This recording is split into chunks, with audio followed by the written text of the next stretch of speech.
Hello everyone, welcome to Ravi Aditi classes. तो दोस्तों, आज की इस वीडियो में जो हमारी सीरीज चल रही थी टॉप 50 स्टैटिक जी के क्वेश्चंस की, उसका 11th सेट आज हम इस वीडियो में कवर करेंगे। अगर आपने पुराने सेट्स को मिस कर दिया है जो ऑलरेडी आपको प्रोवाइडेड है चैनल पे, 10 सेट्स आपको प्रोवाइड कराए जा चुके हैं जिसमें हमने जो भी इंपॉर्टेंट क्वेश्चंस आपके एग्जाम्स के लिए हो सकते हैं, जो मोस्ट रिपीटेड क्वेश्चंस हैं, जहां से एग्जाम्स में क्वेश्चन बार बार पूछे जाते हैं, वही क्वेश्चंस इन सेट्स में आपको प्रोवाइड कराए जा रहे हैं। एक्स्ट्रा इंफॉर्मेशन भी आपको मिलती है। तो अगर पुराने सेट्स आपने मिस कर दिए हैं तो पुराने सेट्स आपको चैनल पे प्रोवाइडेड हैं, आप उनको जरूर देख लें। ये सीरीज एक गेम चेंजर सीरीज है आपके एग्जाम्स के लिए। तो चलिए दोस्तों, आज की वीडियो को स्टार्ट करते हैं पहले क्वेश्चन से। तो हमारा क्वेश्चन है, the bandit queen of India is the autobiography of. तो the bandit queen of India किसकी आत्मकथा है? तो गिवन ऑप्शंस में से ऑप्शन ए फूलन देवी हमारा इस क्वेश्चन का करेक्ट आंसर हो जाएगा। फूलन देवी की ऑटोबायोग्राफी है the bandit queen.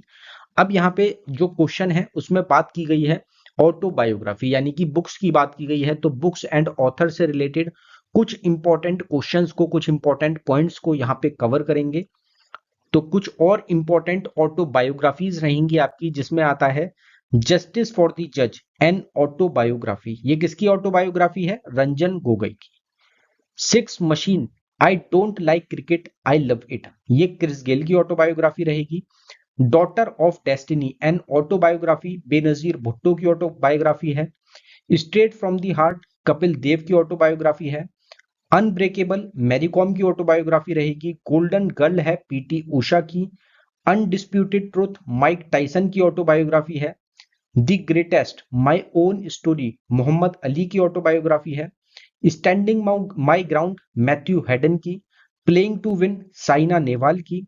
Faster than lightning, my autobiography, Usain Bolt की ऑटोबायोग्राफी रहेगी। Sunny days an autobiography, Sunil Gavaskar की रहेगी। ऑटोबायोग्राफिकल नोट्स, एल्बर्ट आइंस्टाइन की ऑटोबायोग्राफी है। My times an autobiography, J B Kripalani की ऑटोबायोग्राफी हो जाती है। बाकी जो हमारे सेट्स जो हमने ऑलरेडी कवर करे हैं, हाँ, उसमें हमने ऑटोबायोग्राफी का सेम टाइप से क्वेश्चन कवर किया था, जिसमें और भी जो ऑटोबायोग्राफीज हैं उनको इसी तरीके से एक्स्ट्रा इंफॉर्मेशन की फॉर्म में हमने कवर किया था। बाकी और जो ऑटोबायोग्राफीज बच रही हैं वो भी आपको इसी तरीके से आगे सेट्स में कवर कराई जाएंगी। तो जो ये टॉपिक रहता है आपका, कोई भी टॉपिक है, वो पूरा डिटेल में पॉइंट्स में अलग अलग आपको कवर कराया जाता है। आगे बढ़ते हैं हमारे अगले क्वेश्चन पे। तो नेक्स्ट क्वेश्चन है हमारा, to become a member of Rajya Sabha a person should be a citizen of India and at least dash of age. तो राज्यसभा का सदस्य बनने के लिए एक व्यक्ति को भारत का नागरिक होना चाहिए और कम से कम डैश आयु का होना चाहिए। तो आपसे सिंपल एज पूछी जा रही है, कम से कम कितनी एज होनी चाहिए राज्यसभा का मेंबर बनने के लिए। तो इसमें हमारा करेक्ट आंसर ऑप्शन ए ही रहेगा, जिसमें हमारा हो जाएगा 30 years of age is the minimum requirement to become a member of Rajya Sabha. अब यहाँ पे जो बात की गई है वो एजेस की बात की गई है। राज्यसभा में क्या एज रिक्वायरमेंट होती है, लोकसभा में क्या होती है, प्राइम मिनिस्टर के लिए क्या एज रिक्वायरमेंट होती है, प्रेसिडेंट के लिए क्या होती है, इंपॉर्टेंट पॉइंट्स होते हैं। तो इनको यहाँ पे कवर करेंगे। अगर बात की जाए हमारी राज्यसभा की, तो हमने कवर कर लिया question, 30 years minimum age requirement होती है। अगर सेम क्वेश्चन लोकसभा के लिए पूछा जाता तो 25 years मिनिमम एज रिक्वायरमेंट होती है लोकसभा मेंबर बनने के लिए। अगर बात की जाए प्रेसिडेंट ऑफ इंडिया के लिए, minimum 35 years of age requirement होती है। वाइस प्रेसिडेंट बनने के लिए भी 35 years की मिनिमम एज रिक्वायरमेंट होती है। गवर्नर के लिए 35 years रहेगी। एमएलए की अगर बात की जाए, मेंबर ऑफ लेजिस्लेटिव असेंबली के लिए 25 years की मिनिमम एज रिक्वायरमेंट होती है। और MLC, member of legislative council के लिए 30 years की मिनिमम एज होनी चाहिए। पंचायत राज का मेंबर बनने के लिए 21 years की एज रिक्वायरमेंट होती है। म्युनिसिपैलिटी मेंबर बनने के लिए 21 years रहेगी। अगर वोटर की बात की जाए, वोटिंग की जो एज होती है वो कितनी होती है? 18 years की। 18 साल से ज्यादा के जो व्यक्ति हैं, पर्सन रहेंगे, वो वोटिंग कर सकते हैं इंडिया के कॉन्स्टिट्यूशन के हिसाब से। तो 18 years यहाँ पे आपका आपका आंसर हो जाएगा। सुप्रीम कोर्ट की अपर एज यानी कि रिटायरमेंट एज की यहाँ पे बात की जा रही है कि सुप्रीम कोर्ट के जो जजेस होते हैं या फिर सुप्रीम कोर्ट के जो मेंबर्स होते हैं, उनकी जो अपर एज होती है वो कितनी होती है? तो वो होती है 65 ईयर्स, 65 साल की उम्र में रिटायरमेंट हो जाना चाहिए सुप्रीम कोर्ट में। फिर आता है यूनियन कमीशन। यूनियन कमीशन की भी अपर एज क्या रहेगी? तो ये भी आपकी 65 ईयर्स की ही रहेगी। हाई कोर्ट की अपर एज रहेगी 62 ईयर्स, और हाई कोर्ट की काफी बार एग्जाम्स में आपसे पूछी भी जाती है क्योंकि अलग रहेगा, लेवल अलग रहेगा, तो 62 ईयर्स होती है, ये चीज आपको ध्यान रखनी है। नेक्स्ट क्वेश्चन पे बढ़ते हैं। What is the rural population of India according to census 2011?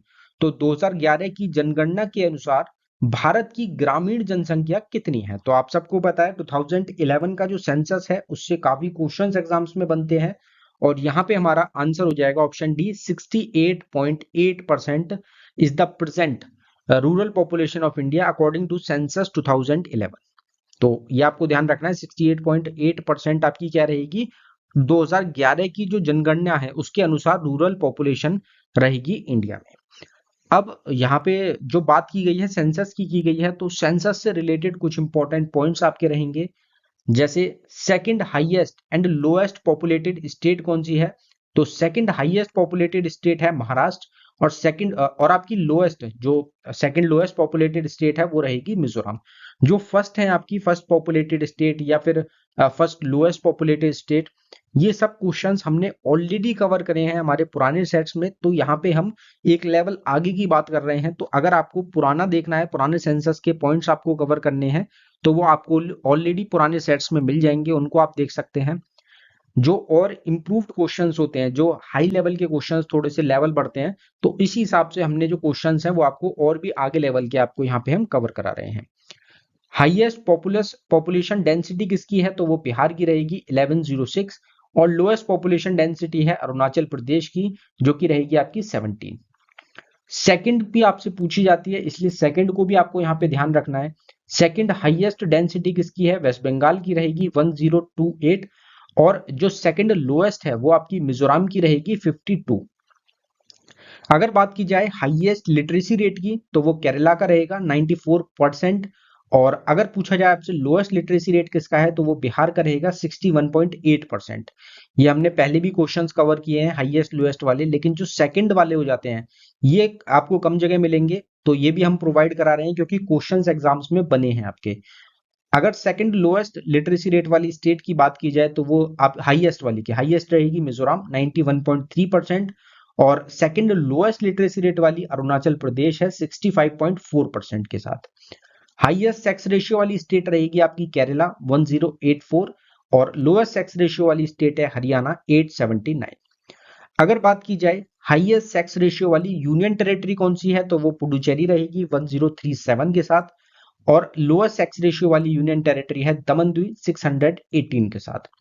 Total person literacy rate क्या है इंडिया का? तो वो 74.04% रहेगा। मेल लिटरेसी रेट है 82.14%, फीमेल लिटरेसी रेट है 65.46%। अगर पॉपुलेशन ग्रोथ रेट की बात की जाए 2011 सेंसस की, तो वो रहेगा 17.7%। हाईएस्ट पॉपुलेशन ग्रोथ रेट देखने को मिला है मेघालय में, और लोएस्ट पॉपुलेशन ग्रोथ रेट है नागालैंड का आपका सेंसस 2011 के अनुसार। अगला क्वेश्चन है हमारा, the last in the succession of Jain तीर्थंकर बॉस। तो जैन तीर्थंकर के उत्तराधिकारी में अंतिम कौन थे? लास्ट मतलब आपसे जैन तीर्थंकर यहाँ पे पूछे जा रहे हैं, तो इसमें हमारा करेक्ट आंसर क्या होगा? Option B, Mahavir. बिल्कुल बेसिक क्वेश्चन है, आप सबको पता होगा Mahavir was the last successor of Jain tirthankaras.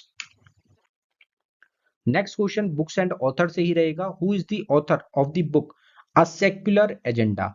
तो अ सेक्युलर एजेंडा पुस्तक के लेखक कौन है? इजी क्वेश्चन है, हमारा कवर कराया गया क्वेश्चन है, ऑप्शन डी, अरुण शौरी की बुक रहेगी आपकी अ सेक्युलर एजेंडा। यहाँ पे बुक्स की बात की गई तो कुछ और बुक्स को कवर करेंगे, जैसे freedom behind bars Kiran Bedi के द्वारा बुक को लिखा गया। नेक्ड ट्राइंगल बुक को बलवंत गार्गी ने लिखा है। The struggle in my life Nelson Mandela के द्वारा इस बुक को लिखा गया। Straight from the heart Kapil Dev की बुक रहेगी। स्वामी एंड फ्रेंड्स आर के नारायण की बुक है। The man who knew infinity Ramanujan Robert Kanigel की बुक रहेगी।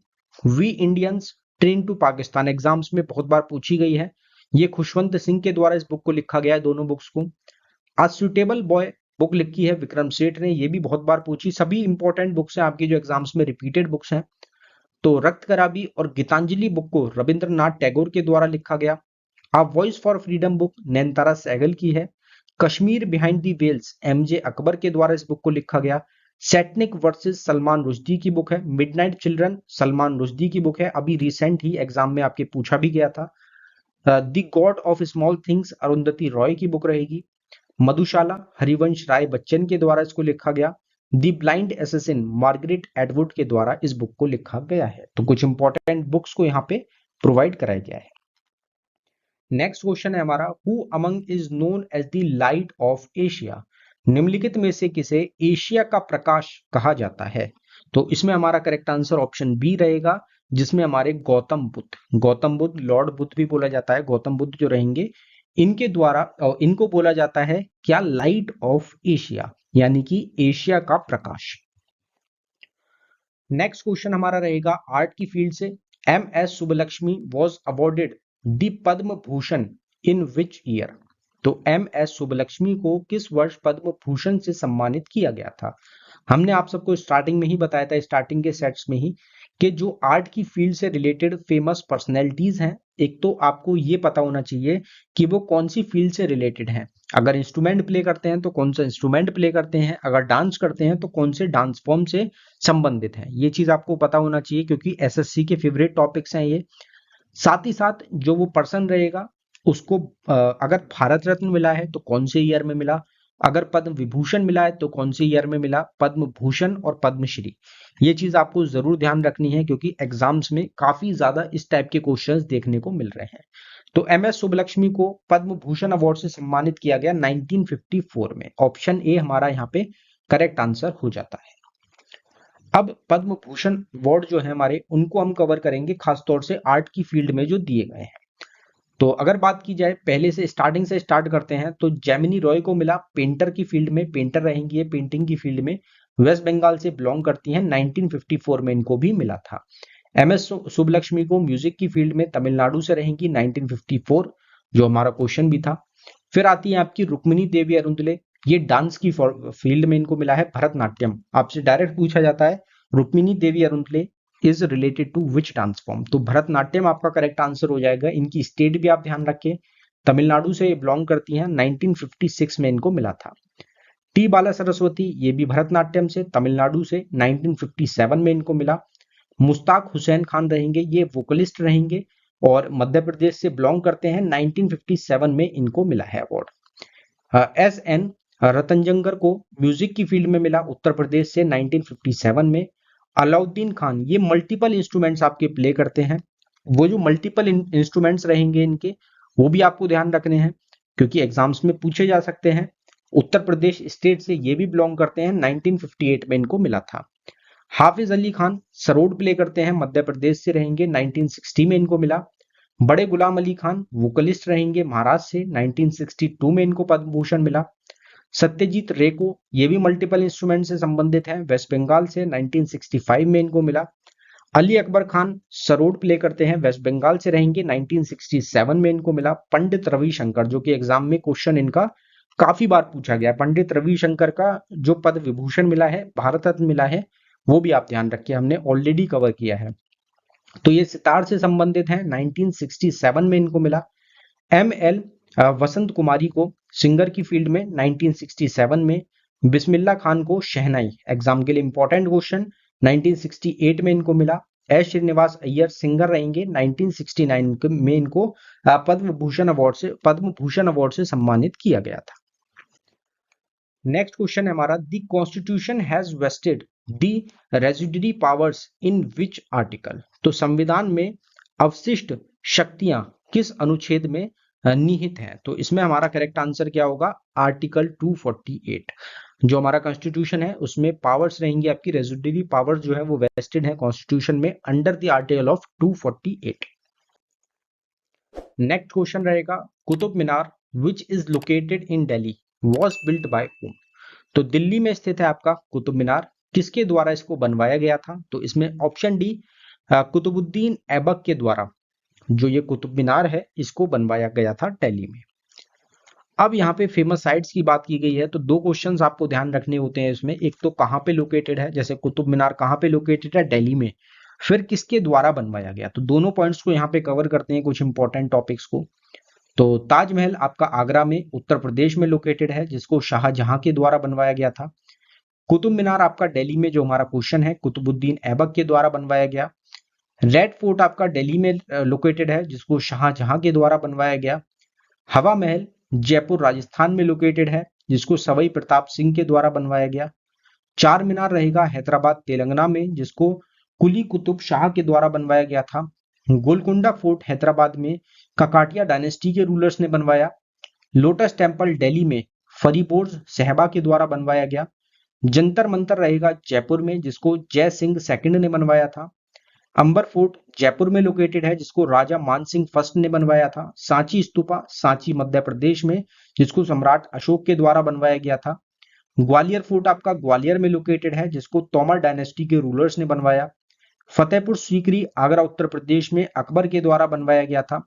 रेड फोर्ट जो आगरा में लोकेटेड है, दो रेड फोर्ट है आपके। रेड फोर्ट दिल्ली में जो लोकेटेड है वो शाहजहां ने बनवाया था, और जो रेड फोर्ट आपका आगरा में लोकेटेड है ये अकबर के द्वारा बनवाया गया था। दोनों में आपको डिफरेंस पता होना चाहिए।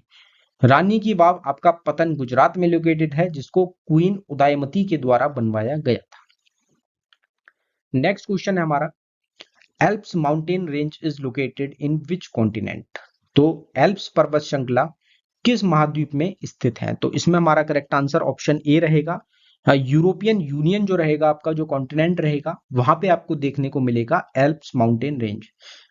एल्प्स माउंटेन भी अलग अलग पार्ट्स में आपके अलग अलग नामों से डिवाइडेड है, जैसे फ्रांस का Alps mountain, Swiss Alps mountain. तो ये आपका, अगर एल्प्स माउंटेन सिर्फ पूछा जाए तो आपका यूरोप इस क्वेश्चन का करेक्ट आंसर हो जाता है। नेक्स्ट क्वेश्चन है हमारा, pneumonia affects which part of the human body. तो निमोनिया मानव शरीर के किस अंग को प्रभावित करता है। बिल्कुल इजी क्वेश्चन रहेगा आपका। लंग्स आपका ऑप्शन बी इस क्वेश्चन का करेक्ट आंसर हो जाएगा। ये काफी कॉमन बीमारी रहती है निमोनिया की, और जो निमोनिया डिसीज है आपकी, ये लंग्स से संबंधित आपकी हो जाती है। अब डिसीजेस की यहाँ पे बात की गई है, affect which body part of our body. तो अर्थराइटिस की अगर बात की जाए तो ये जॉइंट्स, जो जॉइंट्स होते हैं हमारे बॉडी में, उनसे संबंधित बीमारी रहेगी। डायबिटीज जो रहेगी ये पेनक्रियाज से संबंधित बीमारी है। फिर आपका डिप्थीरिया थ्रोट से संबंधित रहेगा। गोइटर रहेगा थायराइड ग्लैंड से संबंधित है। जॉइंटिस लिवर से संबंधित है। ल्यूकेमिया आपका ब्लड यानी कि बोन मैरो से संबंधित बीमारी है। मलेरिया रहेगा स्प्लिन। मेनिंडाइसिस हो जाएगा ब्रेन और स्पाइनल कॉर्ड से संबंधित। पोलियो रहेगा लैग से। पायरिया हो जाएगा teeth and gums. Trachoma eyes पे इफेक्ट करता है। ट्यूबरक्लोसिस लंग्स पे। टाइफॉइड रहेगा इंटेस्टाइन से संबंधित। तो ये हमारी डिसीज हो जाएंगी और बॉडी पार्ट्स रहेंगे जिन पे ये आपका अफेक्ट करती हैं बीमारियां। Next question, what is the full form of ITC-Z। तो ITC-Z का पूर्ण रूप क्या है, तो इसमें हमारा करेक्ट आंसर ऑप्शन बी रहेगा, इंटर ट्रॉपिकल कन्वर्जेंस जोन। ये फुल फॉर्म हो जाएगी ITC-Z की।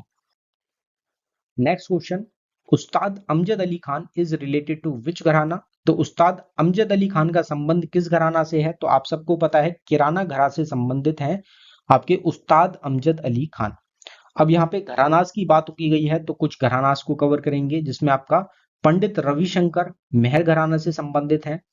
उस्ताद जाकिर हुसैन पंजाब घराना से हैं। पंडित हरि प्रसाद चौरसिया बनारस घराना से संबंधित हैं। उस्ताद विलायत खान इमदाद खाना घराने से संबंधित हैं। रजा अली खान पटियाला घराना से हैं। इकबाल अहमद खान दिल्ली घराना से हैं। लता मंगेशकर भिंडी बाजार घराना से संबंधित हैं। उस्ताद आमिर खान इंदौर घराना के फाउंडर रहेंगे। एग्जाम में पूछा गया क्वेश्चन है, who is the founder of Indore घराना, तो उस्ताद आमिर खान आपका इस क्वेश्चन का करेक्ट आंसर हो जाता है। लच्छू महाराज लखनऊ घराना से हैं। विलायत हुसैन खान आगरा घराना से संबंधित हैं। पंडित राम नारायण किराना घराना से, और उस्ताद अल्लाह राका खान पंजाब घराना से आपके संबंधित हो जाएंगे। इंपॉर्टेंट क्वेश्चंस हैं ये भी, घरानाज भी आपके एग्जाम्स में काफी बार देखने को मिलते हैं। नेक्स्ट क्वेश्चन है हमारा, after which 5 year plan the rolling plan was implemented. तो किसके बाद आपका पंचवर्षीय योजना में आपका जो रोलिंग प्लान है ये लागू किया गया था। तो इसमें जो हमारा करेक्ट आंसर है वो हो जाएगा आपका 5th 5 year plan. 5th 5 year plan के बाद आपका क्या किया गया था, जो रोलिंग एक्ट था, जो रोलिंग प्लान था ये लाया गया था। इससे पहले क्या था, जो आपका 5 ईयर प्लान था वो कंप्लीट हुए थे, 5-5 साल के लिए आपके कंप्लीट हुए थे। लेकिन जो ये 5th 5 ईयर प्लान आया था इसके बाद क्या हुआ, जो 5 ईयर प्लान थे वो आपके रोक दिए गए कुछ साल के लिए और सिंगल 1 ईयर के प्लान आपके लाए गए 1978। आपसे अगर ईयर पूछा जाए कि when was the rolling act started in India, तो 1978 रहेगा। ये भी आपको ध्यान रखना है, 1978 में रोलिंग एक्ट स्टार्ट हुआ था। 1978 में आपका क्या किया गया था, सिंगल ईयर का एनुअल प्लान लाया गया था जिसको रोलिंग प्लान भी बोलते हैं फिर 79 में भी आया, फिर 80 में भी आया। तो ये 3 साल रहता है 78 से 78 से आपका 80 तक, 1978 से 1980 तक आपका जो रोलिंग प्लान था ये लाया गया था। और ये पहली बार आया था कौन से 5 ईयर प्लान के बाद, 5th 5 ईयर प्लान के बाद। नेक्स्ट क्वेश्चन हमारा रहेगा, which of these separates the Arctic ocean from the Pacific ocean. इनमें से कौन आर्कटिक महासागर को प्रशांत महासागर से अलग करता है। तो आपका आंसर हो जाएगा इस क्वेश्चन का Bering straight.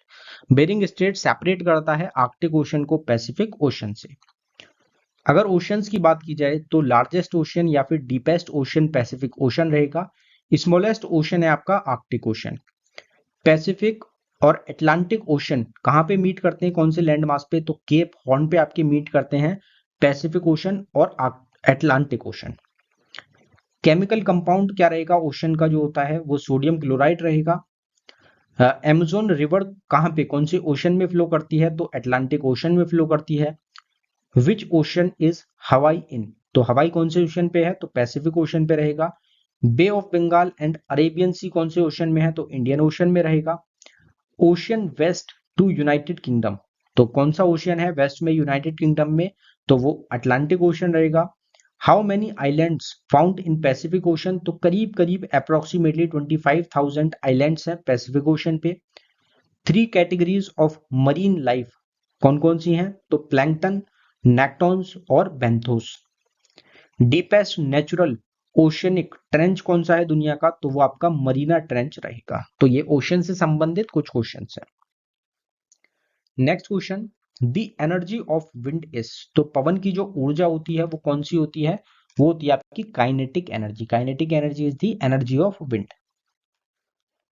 Which of the following Buddhist site is located in Uttar Pradesh, निम्नलिखित में से कौन सा बौद्ध स्थल स्थल उत्तर प्रदेश में आपका स्थित है। तो आप सबको पता है कि 2 बुद्धिस्ट साइट है आपकी जो कि कहाँ पे है, उत्तर प्रदेश स्टेट में है। उसमें से एक ऑप्शन में आपको मिल रही है सारनाथ, आपका इस क्वेश्चन का करेक्ट आंसर हो जाएगा। तो चारों जो हमारी साइट्स हैं, बुद्धिस्ट साइट्स हैं इंपॉर्टेंट, उनको यहाँ पे कवर करते हैं। तो लुम्बिनी रहेगी आपकी नेपाल में, कपिलवस्तु नेपाल में लोकेटेड है, जो कि बर्थ प्लेस है आपकी गौतम बुद्ध की।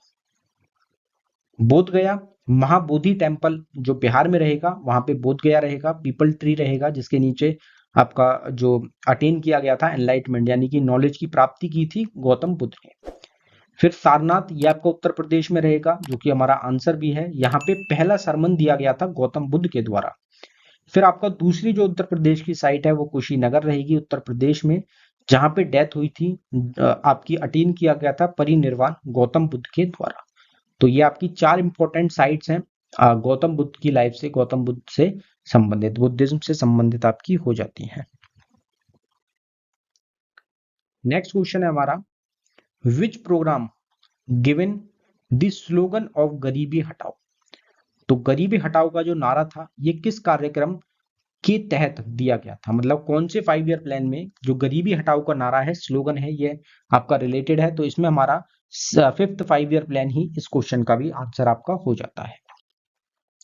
Next question, which country hosted the summer Olympic games in 2024, तो ग्रीष्मकालीन ओलंपिक खेल 2024 की मेजबानी किस देश ने की थी। तो इसमें पेरिस फ्रांस हमारा इस क्वेश्चन का करेक्ट आंसर हो जाएगा। पीछे हमने 2020 वाले कवर किया था, स्टार्टिंग से कवर करते हुए चल रहे थे, सारे ओलंपिक हमने स्टार्टिंग के कवर कर लिए हैं पुराने सेट्स में। हमने आपको बताया था कि 2024 वाला आगे सेट्स में कवर करेंगे, तो आज के इस क्वेश्चन में कवर करेंगे समर ओलंपिक गेम्स 2024 को। तो यहाँ पे देखते हैं, समर ओलंपिक गेम्स की बात करेंगे 2024 में जो आपके ऑर्गेनाइज किए गए।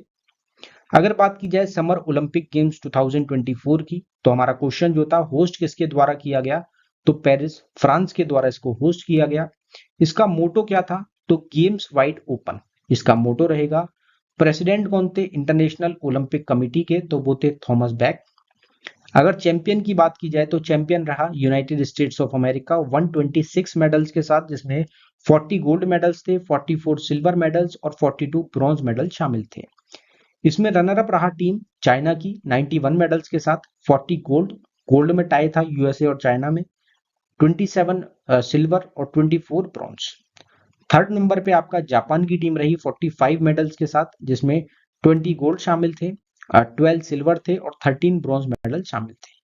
अगर इंडिया की रैंक की बात की जाए तो इंडिया 71st नंबर पे रहा। आपको सबको ध्यान रखना, इंडिया 71st रैंक थी। टोटल 6 मेडल्स इंडिया ने जीते, जिसमें कोई भी गोल्ड मेडल शामिल नहीं था, एक सिल्वर मेडल था और 5 ब्रॉन्ज मेडल भारत ने जीते आपके 2024 समर गेम्स में। इसमें आपका फ्लैग बीरर कौन रहा ओपनिंग सेरेमनी में, तो वो थी आपकी पीवी सिंधु और शरद कमल। फ्लैग बीरर कौन रहा क्लोजिंग सेरेमनी में, तो वो थे मनु भाकर और पी आर श्रीजेश। टोटल जो 6 मेडल इंडिया के द्वारा जीते गए, जिसमें एक आपका सिल्वर मेडल था, वो नीरज चोपड़ा ने जीता सिल्वर मेडल। जेवलिन थ्रो में 89.45 मीटर्स की थ्रो इनके द्वारा की गई थी, और जो इससे पिछला वाला समर ओलंपिक था उसमें इन्होंने भारत को गोल्ड मेडल दिलाया था। इस बार क्या हुआ, सिल्वर मेडल जीता गया। फिर बाकी के जो 5 हमारे ब्रॉन्ज मेडल हैं वो किस किसने दिलाए, तो मनु भाकर ने ब्रॉन्ज मेडल दिलाया शूटिंग की फील्ड में। मनु भाकर और सरबजोत सिंह इन्होंने दोनों ने ब्रॉन्ज मेडल दिलाया मिलके टीम शूटिंग में। स्वप्निल कुशाल ने ब्रॉन्ज मेडल दिलाया शूटिंग की फील्ड में। मेंस हॉकी टीम ने ब्रॉन्ज मेडल दिलाया। अमन शेरावत ने ब्रॉन्ज मेडल दिलाया रेसलिंग की फील्ड में। तो ये टोटल आपके 6 मेडल्स रहेंगे जो कि इंडिया ने जीते हैं। अगर जेवलिन थ्रो की बात की जाए, पिछली बार गोल्ड मेडल था, इस बार गोल्ड मेडल किसने जीता, तो पाकिस्तान के अरशद नदीम रहेंगे, जिन्होंने 92.97 मीटर्स की थ्रो करी थी और इन्होंने गोल्ड मेडल दिला दिया था पाकिस्तान को। तो ये आपको ध्यान रखना है। नेक्स्ट क्वेश्चन है हमारा, who was the first chairman of the planning commission. तो योजना आयोग के पहले अध्यक्ष कौन थे, तो स्टार्टिंग में 1950 के अराउंड इसको स्टैब्लिश किया गया था प्लानिंग कमीशन को, और इसके जो चेयरमैन होते हैं वो होते हैं प्राइम मिनिस्टर। तो उस टाइम पे प्राइम मिनिस्टर कौन थे, तो जवाहरलाल नेहरू आपका इस क्वेश्चन का करेक्ट आंसर हो जाएगा। प्लानिंग कमीशन को रिप्लेस किया गया 2015 में, किससे रिप्लेस किया गया, तो नीति आयोग अब प्रेजेंट टाइम में प्लानिंग कमीशन को जाना जाता है, जिसके प्रेजेंट टाइम में चेयरमैन कौन है, तो प्राइम मिनिस्टर रहेंगे। प्रेजेंट टाइम में प्राइम मिनिस्टर कौन है, तो prime minister Narendra Modi is the present chairman of planning commission. तो अब नहीं रहेगा, जिसका नाम बदल दिया गया है NITI Aayog. Next question, the secretariat of SAARC is set up at. तो सार्क का सचिवालय कहां पर स्थापित है, कहां पर स्थित है, तो इसमें हमारा करेक्ट आंसर हो जाएगा काठमांडू नेपाल। काठमांडू जो कि कैपिटल है नेपाल की, वहां पे आपको सेक्रेटेरिएट देखने को मिलेगा सार्क ऑर्गेनाइजेशन का। Next question, what name is the Ganga known in Bangladesh. तो बांग्लादेश कंट्री में गंगा को किस नाम से जाना जाता है, तो इसमें हमारा करेक्ट आंसर पद्मा रहेगा। पद्मा के नाम से फेमस है गंगा रिवर बांग्लादेश में। नेक्स्ट क्वेश्चन है हमारा, Pradhan Mantri Swasthya Suraksha Nidhi scheme was launched by which ministry.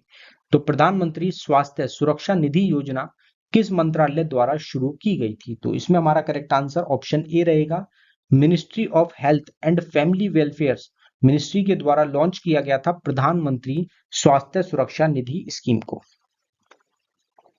अब यहाँ पे स्कीम की बात की गई है, तो कुछ इंपॉर्टेंट स्कीम्स को अगर हम कवर करें तो उनको एक बार देख लेते हैं। मिनिस्ट्रीज की बात की गई है खासतौर से, तो आयुष्मान भारत प्रधानमंत्री Jan Arogya Yojana health and family welfare ministry के द्वारा लॉन्च की गई थी। प्रधानमंत्री Swasthya Suraksha Yojana health and family welfare ministry ने। Stars project ministry of education के द्वारा। Swachh Vidyalaya Abhiyan ministry of education ने लॉन्च किया। Pradhan Mantri Matru Vandana Yojana women and child development ministry के द्वारा लॉन्च किया गया था। Poshan Abhiyan women and child development ministry ने लॉन्च किया। प्रधानमंत्री कौशल विकास योजना को ministry of skill development and entrepreneurship ministry के द्वारा लॉन्च किया गया था। पीएम स्वानिधि स्कीम को ministry of housing and urban affairs ने लॉन्च किया था। सरल जीवन बीमा को मिनिस्ट्री ऑफ फाइनेंस ने, प्रारंभ जो आपकी स्कीम रहेगी इसको ministry of commerce and industry के द्वारा लॉन्च किया गया था। समर्थ स्कीम को मिनिस्ट्री ऑफ टेक्सटाइल के द्वारा लॉन्च किया गया था। तो ये आपकी कुछ इंपॉर्टेंट स्कीम्स रहेंगी। नेक्स्ट क्वेश्चन हमारा रहेगा the highest grade and best quality coal is. तो आपका जो उच्चतम श्रेणी वाला या सर्वोत्तम गुणवत्ता वाला जो कोयला है वो कौन सा रहेगा? तो ऑप्शन डी आपका anthracite is the highest grade and best quality coal. तो ये आपको ध्यान रखना है। नेक्स्ट क्वेश्चन है हमारा brightest star outside our solar system is. तो हमारे सौर मंडल के बाहर सबसे चमकीला जो तारा है वो कौन सा तारा है? तो इसमें ऑप्शन ए आपका साइरस रहेगा। Sirius is the brightest star outside our solar system, जिसको कि डॉग स्टार के नाम से भी जाना जाता है। नेक्स्ट क्वेश्चन है हमारा the Brahmaputra river originates from. जो ब्रह्मपुत्र नदी है ये कहां से निकलती है? तो तिब्बतन रीजन, हमने पहले भी कवर किया है इस क्वेश्चन को, जो तिब्बतन रीजन है वहां से ओरिजिनेट होती है ब्रह्मपुत्र रिवर। तो ये आपको ध्यान रखना है। Next question who one the Australian grand prix 2025। Australian grand prix 2025 किसके द्वारा जीता गया? तो ये टाइटल जीता गया है लैंडो नॉरिस के द्वारा। अभी प्रेजेंट टाइम में जितने भी आपके ग्रैंड स्लैम्स हो चुके हैं उनको एक बार देख लेते हैं। तो ग्रैंड स्लैम 2025 में Australian grand prix, Monaco grand prix, Austrian grand prix और बेल्जियन ग्रैंड प्रिक्स, ये चारों ग्रैंड प्रिक्स किसके द्वारा जीते गए? तो लैंडो नॉरिस के द्वारा। और ये आपके ब्रिटिश जो कंट्री रहेगी, ब्रिटिश यानी कि इंग्लैंड जो कंट्री रहेगी वहां से आपके बिलोंग करते हैं। फिर आपका Chinese grand prix, Bahrain grand prix, Emilia Romagna और स्पेनिश ग्रैंड प्रिक्स, ये चारों ग्रैंड प्रिक्स किसके द्वारा जीते गए? तो ऑस्कर पियास्ट्री के द्वारा जीते गए हैं, जो कि ऑस्ट्रेलिया से आपके बिलोंग करते हैं। Japanese grand prix, Saudi Arabian grand prix, Miami grand prix और ब्रिटिश ग्रैंड प्रिक्स, ये चारों ग्रैंड प्रिक्स मैक्स वर्स्टप्पन के द्वारा जीते गए, जो कि आपके बेल्जियम से रहेंगे। कैनेडियन ग्रैंड प्रिक्स की अगर बात की जाए तो जॉर्ज रसेल के द्वारा जीता गया, जो कि ब्रिटिश रहेंगे। Hungarian grand prix Charles Leclerc के द्वारा जीते गए, जो कि आपके मोनाको से संबंधित रहेंगे। तो ये ग्रैंड प्रिक्स हैं 2025 में जो अभी तक आपके ऑर्गेनाइज किए जा चुके हैं और ये किन किन के द्वारा जीते गए हैं। नेक्स्ट क्वेश्चन है हमारा in Bangladesh Brahmaputra is known by the name. Bangladesh में ब्रह्मपुत्र को किस नाम से जाना जाता है? अभी हमने कवर किया था गंगा को किस नाम से जाना जाता है बांग्लादेश में, तो पद्मा आपका आंसर था। अगर बात की जाए ब्रह्मपुत्र की तो ब्रह्मपुत्र को जमुना के नाम से जाना जाता है। ब्रह्मपुत्र हमने पीछे भी कवर की थी, तिब्बतन रीजन से ओरिजिनेट होती है, फिर वो आपकी फ्लो करते हुए आपका अरुणाचल प्रदेश से एंटर करके आसाम में फ्लो करती है और फिर वो बांग्लादेश में एंटर करके आपकी नीचे बे ऑफ बंगाल में जाके खत्म हो जाती है। तो ब्रह्मपुत्र को जमुना रिवर के नाम से भी जाना जाता है बांग्लादेश में। नेक्स्ट क्वेश्चन है हमारा world environment day is observed on. तो विश्व पर्यावरण दिवस कब मनाया जाता है? तो ये हर साल 5 जून को हर साल ऑब्जर्व किया जाता है वर्ल्ड इन्वायरमेंट डे के रूप में। Next question which is the only country through which both the equator and the tropic of Capricorn pass. तो कौन सी कंट्री है जिससे इक्वेटर भी पास होता है और ट्रॉपिक ऑफ कैंसर भी पास होता है? तो वो आपकी हो जाएगी ब्राजील। सॉरी, ब्राजील आपका करेक्ट आंसर हो जाएगा। Brazil is the only country through which both the equator and the tropic of Capricorn passes. Next question है which is the longest peninsular river. तो सबसे लंबी जो प्रायद्वीपीय आपकी नदी है वो कौन सी है? तो इसमें हमारा करेक्ट आंसर हो जाएगा Godavari river is the longest peninsular river. The largest producer of black paper in India is. तो भारत में काली मिर्च का सबसे बड़ा उत्पादक कौन है? तो इसमें हमारा करेक्ट आंसर हो जाएगा केरला। अगर स्पाइसेस भी होता है, स्पाइस गार्डन ऑफ इंडिया किसको बोला जाता है, या फिर which state is the largest producer of spices in India, तो आपका केरला ही इस क्वेश्चन का भी करेक्ट आंसर हो जाता। तो केरला में स्पाइसेस जो है उनका प्रोडक्शन सबसे ज्यादा होता है as compared to other states in India. Next question the Vivekananda rock memorial is situated in which place. तो विवेकानंद रॉक मेमोरियल कहां पर स्थित है? तो इसमें हमारा करेक्ट आंसर हो जाएगा कन्याकुमारी। कन्याकुमारी में आपको देखने को मिलेगा Vivekananda rock memorial. Next question देखते हैं कंचनजंगा इज सिचुएटेड इन? तो कंचनजंगा कहाँ पर स्थित है? तो आप सबको पता है सिक्किम स्टेट में आपकी लोकेटेड है कंचनजंगा।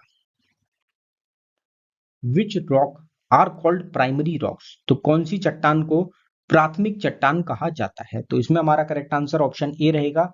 मेनली तीन टाइप्स की आपकी रॉक्स होती हैं, जिसमें इग्नियस रॉक्स जो होती हैं ये प्राइमरी रॉक्स होती हैं, एक होती है आपकी सेडिमेंट्री रॉक और एक होती है आपका मेटामॉर्फिक रॉक्स।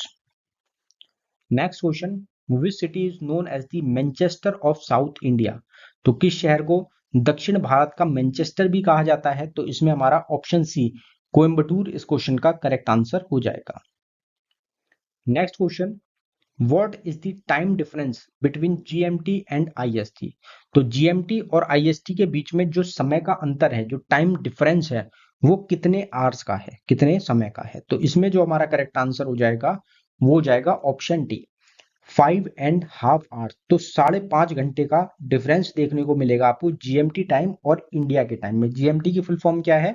तो ग्रीनविच मीन टाइम जोन ये रहेगा आपका, और आईएसटी है इंडियन स्टैंडर्ड टाइम। तो ये दोनों टाइम्स जोन्स में जो डिफरेंस है वो है 5.5 घंटे, 5.5 आवर्स का। Next question, who among the following was honoured with the Bharat Ratna award in 1999 for his work in music field? तो अभी हमने पीछे भी कवर किया था इस क्वेश्चन को। इसमें हमारा करेक्ट आंसर ऑप्शन ए रविशंकर को भारत रत्न अवार्ड मिला 1999 में उनके वर्क के लिए। यहाँ पे जो पद्म विभूषण अवार्ड्स हैं उनको एक बार कवर करेंगे। तो अलाउद्दीन खान और उदय शंकर को 1971 में मिला, एम एस सुब्बलक्ष्मी को 1975 में, टी बाला सरस्वती को 1977 में, बिस्मिल्लाह खान को 1980 में, रविशंकर को 81 में, बिरजू महाराज को 86 में, एस श्रीनिवास अय्यर को 90 में, एम बाला मुरली कृष्णन को आपका 91 में, भीमसेन जोशी और लता मंगेशकर को 1999 में, हरिप्रसाद चौरसिया और केलुचरण महापात्रा को 2000 में, अमजद अली खान और शिव कुमार शर्मा को 2001 में, किशन महाराज को 2002 में, सोनल मानसिंह को 2003 में और राम नारायण को 2005 में पद्म विभूषण अवार्ड से सम्मानित किया गया था। Which state in India is called the land of 5 reverse? तो भारत में किस राज्य को 5 नदियों की भूमि भी कहा जाता है? तो इसमें पंजाब हमारा इस क्वेश्चन का करेक्ट आंसर हो जाएगा। Punjab in India is known as the land of 5 rivers. Which hills are found where the eastern Ghats and the western Ghats meet? तो पूर्वी घाट और जो पश्चिमी घाट है जब ये मिलते हैं तो कौन सी पहाड़ी पाई जाती है? तो इसमें हमारा नीलगिरी हिल्स ऑप्शन बी इस क्वेश्चन का करेक्ट आंसर हो जाएगा। In terms of area India is the largest country of the world. तो क्षेत्रफल की दृष्टि से भारत विश्व में कौन सी सबसे बड़ा देश है? तो इसमें हमारा 7th इस क्वेश्चन का करेक्ट आंसर हो जाएगा। 7वें नंबर का 7th नंबर की सबसे बड़ी कंट्री रहेगी इंडिया। अगर टॉप 7 कंट्रीज की हम बात करें, टॉप 7 नेशंस की हम बात करें लार्जेस्ट एरिया में, तो रशिया सबसे बड़ा देश रहेगा, सेकंड नंबर पे चाइना है, थर्ड नंबर पे United states of America, fourth पे कनाडा, फिफ्थ पे ब्राजील, सिक्स्थ पे ऑस्ट्रेलिया और सेवेंथ पे आपका इंडिया आता है। तो India is the 7th largest country of the world in terms of area. Next question, which river of India is called वृद्ध गंगा? भारत की किस नदी को वृद्ध गंगा कहा जाता है? तो इसमें हमारा करेक्ट आंसर हो जाएगा Godavari river of India is known as the Vriddha Ganga. The Girnar hills are situated in which state? तो गिरनार जो पहाड़ियां हैं ये किस राज्य में स्थित हैं? कौन सी स्टेट में आपको देखने को मिलेंगी? तो ये आपको मिलेंगी गुजरात स्टेट में लोकेटेड है। Next question, in which type of rocks are coal and petroleum found? तो कोयला और पेट्रोलियम किस प्रकार की चट्टानों में पाए जाते हैं? तो इसमें हमारा करेक्ट आंसर रहेगा option B sedimentary rocks. Primary rocks किसको बोला जाता है? इग्नियस रॉक्स को हमने पीछे भी कवर किया। Next question, which atomic power station India is completely build indigenously? तो भारत में कौन सा परमाणु ऊर्जा स्टेशन पूरी तरह से स्वदेशी रूप से निर्मित है? तो इसमें हमारा आंसर क्या रहेगा? इसमें हमारा आंसर हो जाएगा option C Kalpakkam atomic power station, जिसको मद्रास एटॉमिक पावर स्टेशन भी बोला जाता है। तो ये भी आप ध्यान रखें। Next question, which state has the highest number of national parks? कौन से राज्य में आपके जो राष्ट्रीय उद्यान है वो सबसे ज्यादा है? अगर स्टेट की बात की जाए तो आपका आंसर मध्य प्रदेश रहेगा, अगर यूनियन टेरिटरी पूछी जाए जिसमें सबसे ज्यादा नेशनल पार्क्स हैं तो वो है Andaman Nicobar island. Which river flows between Vindhya and Satpura ranges, तो विंध्या और सतपुरा पहाड़ पर्वतमाला के बीच में कौन सी नदी बहती है, तो ये आपकी नदी हो जाएगी Narmada river. Which is the oldest oil refinery India, India Bharat की सबसे पुरानी तेल रिफाइनरी कौन सी है, तो ये आपकी हो जाएगी कौन सी, दिग्बोई, जो कि लोकेटेड है आसाम स्टेट में। Next question, which is the highest peak in south India, दक्षिण भारत की सबसे ऊंची चोटी कौन सी है, तो अनामुदी आपका इस क्वेश्चन का करेक्ट आंसर हो जाता है। Which is the biggest man made reservoir in India, Bharat में सबसे बड़ा मानव निर्मित जलाशय कौन सा है, तो इसमें option B Govind Ballabh Pant Sagar reservoir is the biggest man made reservoir in India. तो दोस्तों ये टोटल हमारे 50 क्वेश्चंस थे आज की सीरीज से रिलेटेड, जो कि आपके एग्जाम्स के लिए इंपॉर्टेंट क्वेश्चंस हैं। सभी क्वेश्चंस हमारे द्वारा डिटेल में आपको प्रोवाइड कराए गए हैं। बाकी आप सबको पता है, अगर आप वीडियोस को हमारे स्टार्टिंग से फॉलो करते हैं, कि एंड में आपको 2 टेस्ट के क्वेश्चंस प्रोवाइड कराए जाते हैं। तो आज के जो हमारे टेस्ट के क्वेश्चंस हैं उनको एक बार देख लेते हैं। जो हमारा पहला टेस्ट का क्वेश्चन है वो रहेगा, pneumonia affects which part of the human body, तो न्यूमोनिया जो बीमारी है मानव शरीर के किस अंग को प्रभावित करती है। तो गिवन ऑप्शंस में से जो भी आपका इस क्वेश्चन का करेक्ट आंसर है आप उसको जरूर कमेंट बॉक्स में टाइप करें। जो हमारा दूसरा टेस्ट का क्वेश्चन है वो क्या है, दूसरा हमारा रहेगा, Ustad Amjad Ali Khan is related to which gharana, तो उस्ताद अमजद अली खान का संबंध किस घराना से है। तो इस क्वेश्चन का आंसर भी आप सभी को कमेंट बॉक्स में टाइप करके बताना है। तो ये 2 क्वेश्चंस रहेंगे। अगर आपको वीडियो अच्छी लगी हो, वीडियो को लाइक करें, शेयर करें, चैनल को जरूर सब्सक्राइब कर लें। धन्यवाद।